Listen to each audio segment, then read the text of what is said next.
Nah, sekarang kita lihat beberapa perspektif psikologi ya. Ini menarik. Ada tuntunan dari Brian McGill.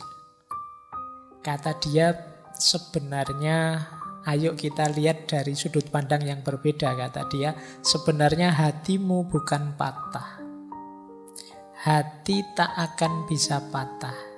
Yang kamu rasakan adalah sakitnya tumbuh. Hatimu tumbuh dalam kebijaksanaan, kelembutan, dan kekuatan, sehingga suatu hari nanti kamu bisa mencintai lebih hebat. Jadi, mari kita pahami secara berbeda. Ini persis pelajaran filsafat. Jadikan apapun jadi pelajaran, termasuk patah hati. Pelajaran itu berarti kita pahami dalam rangka kita tumbuh jadi lebih baik.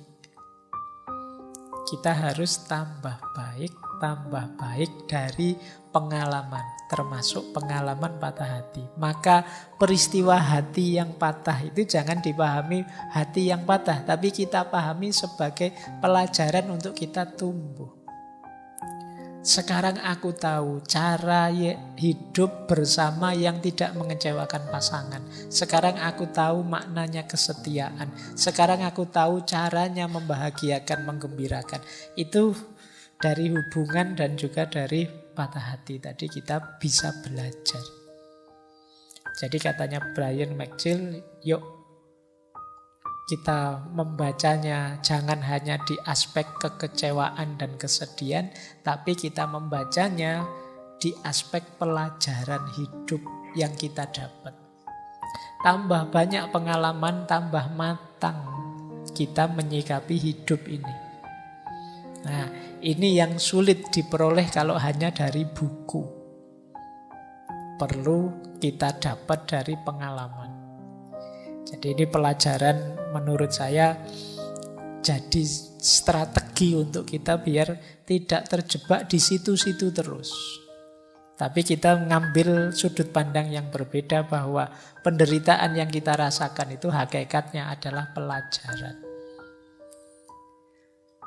Nah, ada lagi pelajaran dari Hemingway. Kata dia, the most painful thing is losing yourself in the process of loving someone too much and forgetting that you are special too. Kalian boleh tetap nyambung, boleh pisah, tapi tolong jangan kehilangan dirimu. Banyak orang yang saking melekatnya pada seseorang dengan alasan saking cintanya sampai dia melenyapkan dirinya, kehilangan dirinya. Jadi cinta berubah jadi kompromi-kompromi. Asal engkau tidak pergi, aku rela berubah jadi apapun yang engkau inginkan. Ini namanya kompromi, bukan cinta. Atau kalau pasanganmu hanya mau mencintaimu dengan syarat dan ketentuan seperti iklan. Ya, itu kan kalau iklan itu kan begitu. Aku mencintaimu terus ada tanda bintangnya di bawahnya syarat dan ketentuan berlaku loh. Itu bukan cinta, itu dagang. Jadi di antara kuncinya cinta itu bisa tegak, ya engkau jadi dirimu, dia jadi dirinya. Kemarin dulu kita bahas yang ini ya, ketika kita membahas Khalil Gibran. Jangan lupa masing-masing kalian itu istimewa. Justru istimewanya terletak dalam perbedaan. Jadi kunci mencintai itu kan salah satunya ada respect, saling menghargai. Jadi kalau ada cinta yang membuatmu kehilangan dirimu dalam proses mencintai itu, sebenarnya itulah the most painful thing, kata Hemingway. Itu yang paling menyakitkan. Cinta itu sebenarnya mendukungmu untuk semakin eksis, jadi manusia seperti minggu depan kita bahas. Tapi justru cinta bisa melenyapkanmu. Nah, ini yang paling menyakitkan. Kamu tidak ada lagi. Kamu memasrahkan dirimu sepenuhnya pada yang engkau cintai, sesuai keinginannya, sesuai perintahnya, sesuai kehendaknya, ya selesai, kamu kehilangan dirimu. Dan sebenarnya itulah yang paling perlu disesali. Ini kata Hemingway. Nah, ini pelajaran selanjutnya. Jadi patah hati itu natural saja, karena yang bertemu itu bisa cocok, bisa tidak. Perpisahan itu niscaya. Tapi semoga kalian tidak kehilangan diri, tidak berkompromi.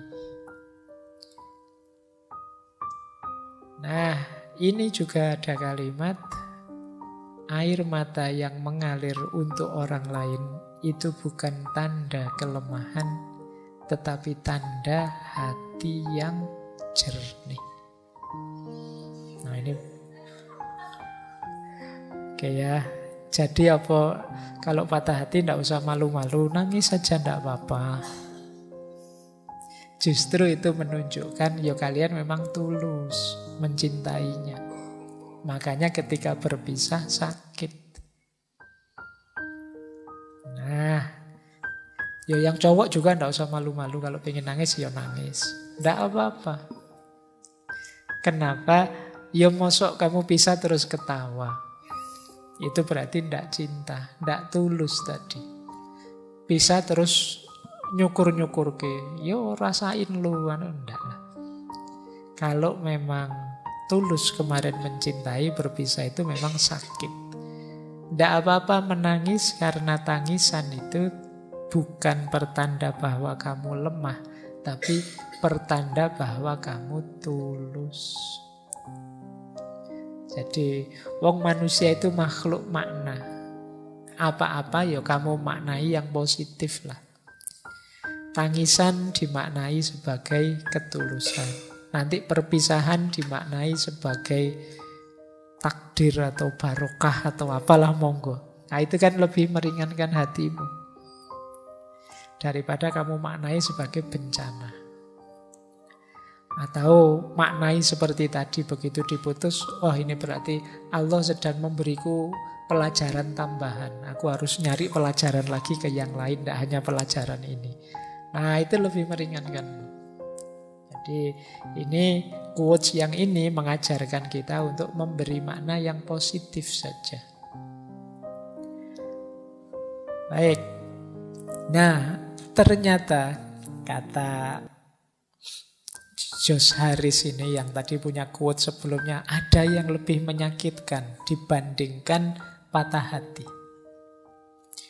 Waiting hurts, forgetting hurts, but not knowing which decision to take can sometimes be the most painful. Menunggu itu menyakitkan, melupakan juga menyakitkan. Tetapi tidak tahu mana yang harus aku lakukan, aku putuskan, itu biasanya kadang-kadang jauh lebih menyakitkan. Berarti apa? Situasi tidak jelas itu lebih menyakitkan. Kamu itu masih cinta padaku apa pingin pisah? Nah, kalau masih cinta kok begitu, kalau pingin pisah kok begitu, tidak jelas. Aku harus melupakanmu atau menunggumu, itu tidak jelas juga, itu jauh lebih menyakitkan. Nah, yang pengalaman mesti ngerti lah. Seperti apa digantung tidak jelas. Nah, oke, baik. Ini beberapa quotes